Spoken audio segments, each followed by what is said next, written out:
concrete example. So say you are talking to this guy, you really like him a lot, you're going on dates with him, he's wonderful, and you really, really like him, and the next day he takes you out to a lunch, and you go on a walk, and the whole time you're just like hoping he's gonna ask you to be his girlfriend. And sure enough, after you're done your walk, you're in the parking lot, and he asks you to be his girlfriend. So of course you say yes, and it's like the best day ever. You're so happy. Great, right? So fun. But now let's think about, in the future, your future wedding day. And you and the man you love are standing on the altar before God, surrounded by all of your family and friends, and looking each other in the eye. You say your wedding vows, and you commit the rest of your lives to each other. Oh my gosh. Wouldn't you say that the level of commitment in these two situations is different? Right? Yes. Yes. In dating, the level of commitment is clearly not nearly as high as it is in marriage, right? In marriage, a man and a woman, they give themselves completely to each other through their words when they say their wedding vows. And then they're able to give themselves completely to each other through their bodies during sex. Whereas in dating, a man and a woman, they don't make a lifelong commitment to each other. And for that reason, a man and a woman are called to say sex and all sexually intimate acts until marriage. Now our bodies, they speak a language. I know that kind of sounds weird. Stick with me. That we have body language, right? When I do this, what am I saying? What about this? Yeah, that's right. Good job. Yeah. Yes, our bodies speak a language. And in sex, our bodies, a husband and a wife, their bodies speak a language, and they actually speak the language of the wedding vows. So when a man and a woman commit themselves completely to each other, when they say their wedding vows on the altar, they are saying to each other, I give myself to you completely, or faithfully, totally, fruitfully, and freely. I said that out of order. Freely, faithfully, totally, and fruitfully. There we go. And then when they have sex, a husband and a wife are communicating with their bodies, I give myself to you freely, faithfully, totally, and fruitfully. Right? Now, I'm going to give you an example. You might be confused, like, how is this relevant? But I promise I'll tie it in.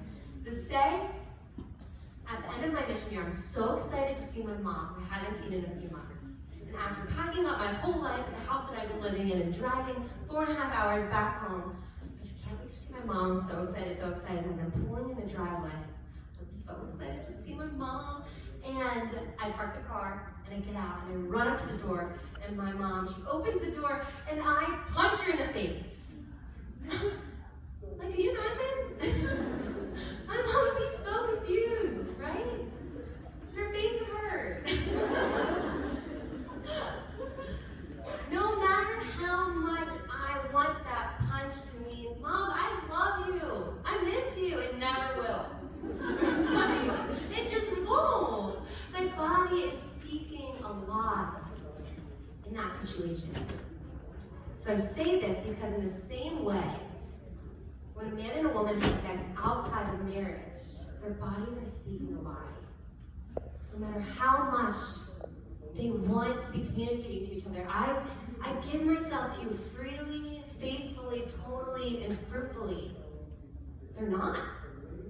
Their bodies are speaking a lie. Does that make sense so far? Great. St. Pope John Paul II. We love St. Pope John Paul II at the Culture Project. He's our founder. So we love him. He said that only the chaste man, I said he's the founder. He's like our patron saint. He's not. That'd be really cool if he was our No, he's our patron saint, that's what I meant to say. But he said that only the chaste man and the chaste woman are capable of true love. I'll say that again because I like that one. Only the chaste man righteous woman are capable of true love. Whoa. Dang. Like, that's a bold statement from J.P. Tudor, right? And I love that quote, and I want to dive into that quote. And I think J.P. Tudor is absolutely right when he says that, personally, for two reasons. First reason has to do with identity. And the second reason has to do with clarity. So one, identity. Chastity allows us to understand our identity. And when we understand our identity, we are capable of truly loving the people around us. And then two, chastity gives us so much clarity in our relationships, girls, not just our romantic ones. And when we have clarity in our relationships, we are capable of true love. I want to dive into both of those a little bit more. So identity.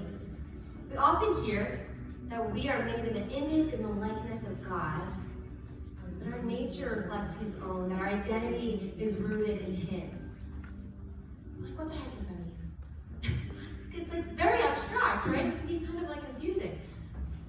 And to understand what that means, we have to understand God and His nature. And as we know, God is a communion of persons, Father, Son, Holy Spirit, yeah? So for us, that means that we don't make sense by ourselves and we are isolated, but rather we make sense and we're in communion with other people, when we're in a relationship with other people. And chastity allows us to be in the relationship and the communion that we are called to be in. So when we're understanding our identity, and we are in proper relationship with people, we're capable of true love. And then two, clarity. Girls, chastity, like I said, brings us so much clarity in our relationships. And it allows us, it frees us to love the people in front of us, right? And to see them as a whole person, not a sum of parts, a whole person, a person to be loved, not an object to be used. It allows us to see when we're not being loved and respected in the ways that we deserve to be as daughters of God, right? It's super clear. And when we have clarity in our relationships, we are capable of truly loving the people around us. Does that make sense? Great. Now, soon after I started living out the virtue of chastity in my life, it didn't take long for me to realize that it's difficult. Okay? And because I wasn't practicing it before, I struggled with a lot of shame. When I fell, I struggled with a lot of guilt, with a lot of tears. And I'd listened to these podcasts that told me that I wasn't alone and that healing from past sexual experiences is possible. And again, to be so honest with you girls, I didn't fully believe either of those things. And I remember there was this one night where I was like paralyzed by my shame. I was so ashamed I could barely like look up. I don't know if any of you can relate to that. And I just didn't want to talk to anyone ever about things that I was struggling with and my areas of weaknesses. And just a few days later, I was hanging out with one of my friends who I met from a Focus Bible study, actually. And we had never been vulnerable about areas where we struggled with sexual sin. And out of nowhere, my friend just like opens up to me about her personal struggles. And I remember being so comforted by that. And I admire her for that. And then I felt comfortable sharing where I was weak and struggling. Girls, we need to talk about the sexual sins that we are struggling with. And I know from experience that talking about things that we're ashamed of is really scary. It's not fun. But it is so important because when we talk about it and when we pray about it, the Lord, through the people that He's put in our lives and through His grace, to shine His light on those, yes, dark places within us. But healing is possible. It is. Now, that healing, I've learned, is only possible through the virtue of chastity. It allows space for the Lord to really enter into those dark places. Now, I mentioned earlier that one of the coolest parts of my mission here has been reflecting on my life before knowing what I know now. And realizing and understanding, like, why I drank too much some nights, and why I engaged in the culture, and why I so often felt lonely and ashamed and empty and unsatisfied. But I think the coolest part about my mission year has been receiving this incredible formation from the theology of the body, and then actually like living it out and applying it to my relationships now, especially my dating relationship. Before I go into dating and more practicals with navigating chastity and dating relationships, I just want to speak to all you single girls.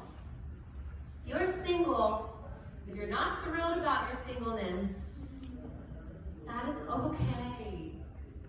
It is okay. It makes sense to desire a wonderful relationship. It does.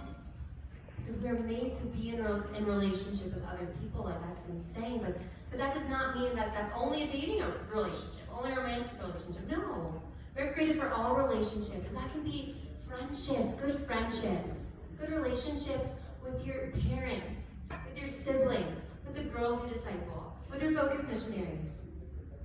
So beautiful. And it's so important to remember that whether you are single or dating or engaged or married, that the only relationship that will fully satisfy us is our relationship with Jesus, right?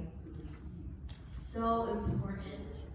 And I know if you're single, how easy it is to just like, when is the perfect guy gonna come around?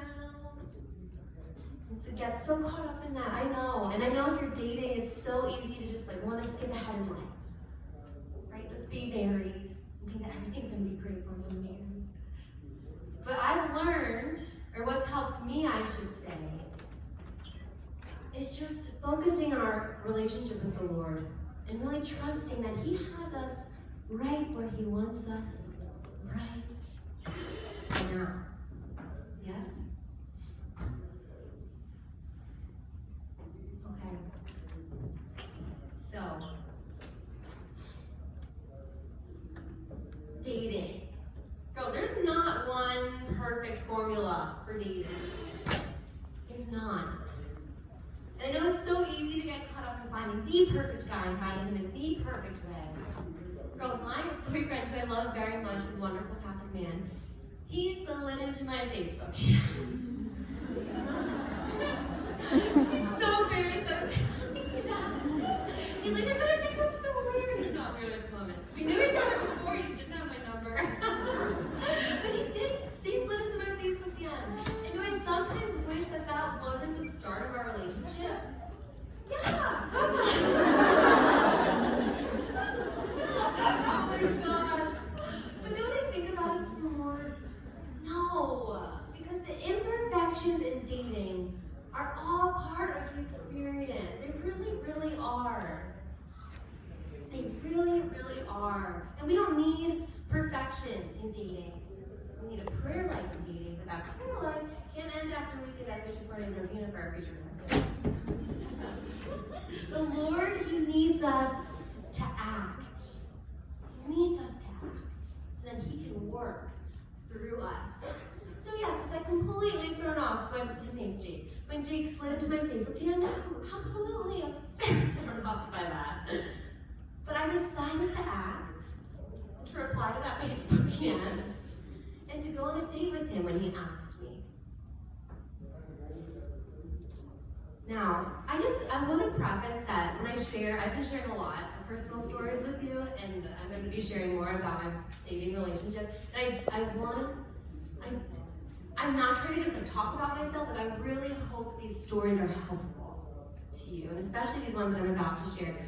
They have to do a lot with like navigating practicals, with chastity, dealing with chastity in a dating relationship. So I just want to say that, like, I want this to be helpful to you. So I started going on dates with Jake the same time that I was applying to be the missionary with the Culture Project.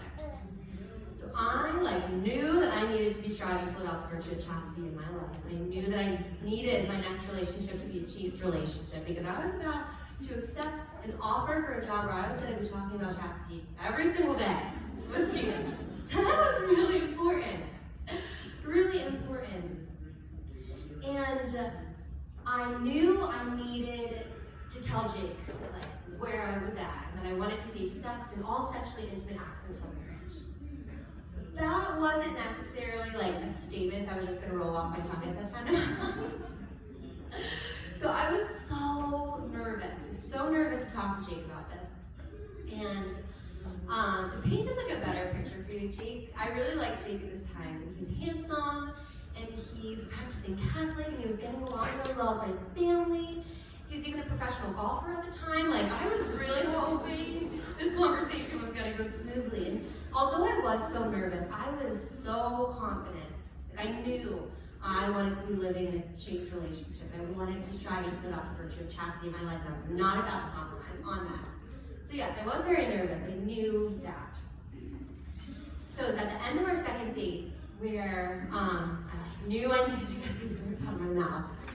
I was so nervous. And I so wish that I could stand up here and tell you girls, yes, I then eloquently and clearly explained the virtue of chastity to Jake, and I explained how I want to live it out side by side with the next boy that I was dating, and I explained everything that I just explained to you about the virtue of chastity to Jake.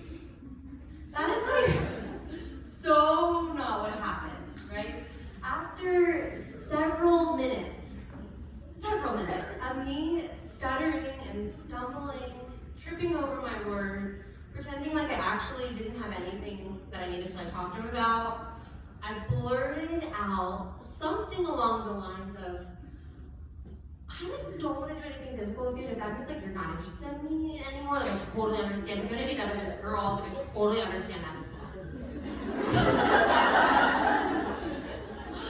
Oh dear Lord!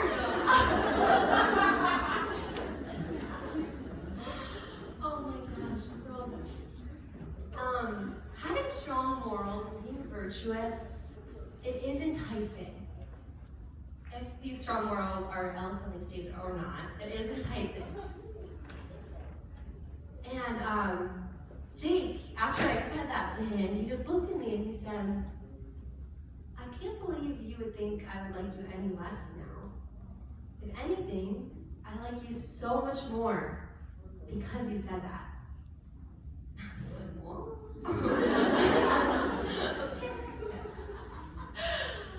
Oh, girls, yes. And then a few months later, Jake actually told me that what I said to him that night, even though it was a mess of a statement, he said it was the most attractive thing a woman has ever said to him. Chastity, discipline, virtue are attractive.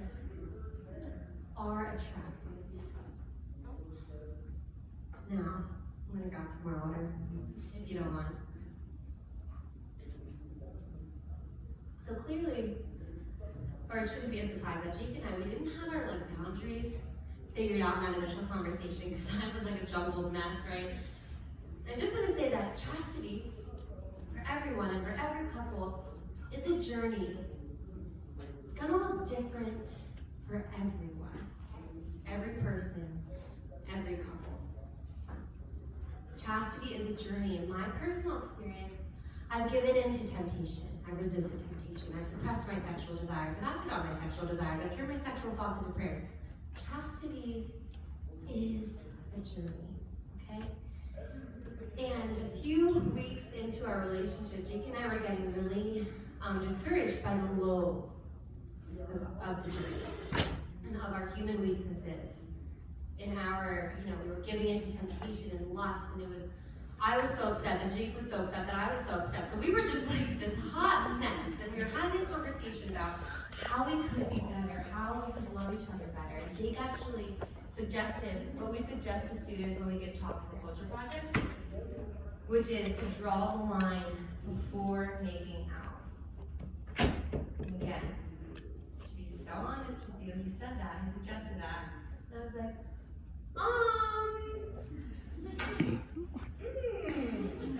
I was hesitant, because that sounded really hard. It did. It sounded really hard, and then I realized, like, oh, what is this hesitancy going on in me?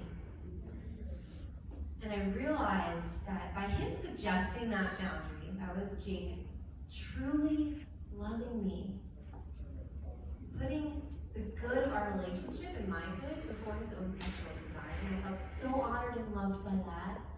And of course, I would want to love him in the same way. And right when we drew that line, we were able to truly love each other so much more easily. Not saying that we're perfect at all, but we were able to love each other so much more easily. It's been said that angelic purity is easier to live out than 50% purity, because you're not constantly teasing each other. And it is so, so true. Girls, our desire for love is so good, and our sexual desires are so good. You are so good, and you are made good. Even when we sin, at the root of it, we are looking for something good. You are so good. Can everyone just close their eyes for me for a second and just listen? You are so good. You are so good. You are so good.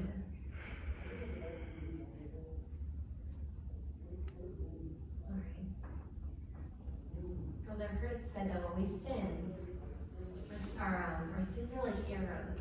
When we sin, we just miss the mark. And Jesus is the only one who can redirect our desires and aim them toward him, our target, our center. Now, when I started living out the virtue of chastity in my life, I knew that I needed to confess my sexual sins, but I was really, really scared. Naturally, confession's a little bit scary for me. I was really scared. And then after I finally worked up the courage to go to confession and to confess my sin, I remember the priest, he said, that was a really brave confession. And I literally left the confessional like this, just feeling so, so free. So free. Because the Lord, he wants us to live out of a place of freedom. He does. And he wants to mend those divisions within ourselves, and those divisions between ourselves and others, and those divisions between ourselves and him. He wants to mend those so badly, so that we can experience the fullness of love and life and joy that he originally had planned for us, and that we will experience with him. He wants us to experience that now. You have been created to love and to be loved.